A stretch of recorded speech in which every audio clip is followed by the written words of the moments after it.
You brought this up in the tap water itself, but of course, a lot of people are on oral contraceptives, and it's somewhat controversial, nutrient depletion, all these other things about it. What are your thoughts? My thoughts are that I was on personally, so I was started on birth control at 15 years old because I had heavy acne and menstrual cycles, and I would absolutely say that that was a contributing factor to my Hashimoto's.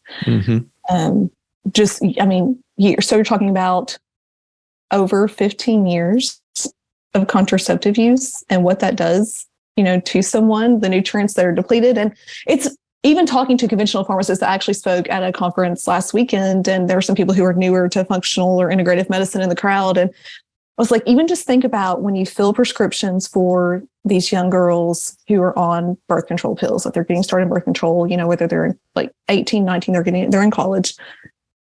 How many years later before you start filling prescriptions for anti-anxiety and antidepressant medications for them? It's not long. Yeah. It's almost inevitable that that's going to happen. A lot of women, I think it's a blessing that there are a lot of women who start on birth control pills and they get sick. And I think that's that's an amazing thing. That's your body's like natural response. But there are some people who, like, I felt better probably because I had hormonal imbalances, but no one was going to address those. Yeah. So not a fan. Now, if it's used for contraception, short term, okay, but we have those other options. But the majority of birth control pills are not being prescribed for contraception.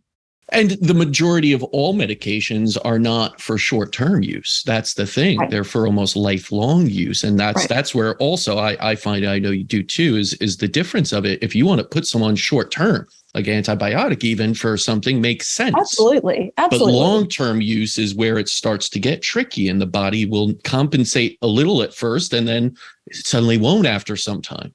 Right.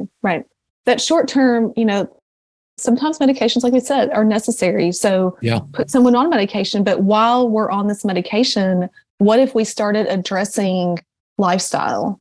Then their exposure would be much less.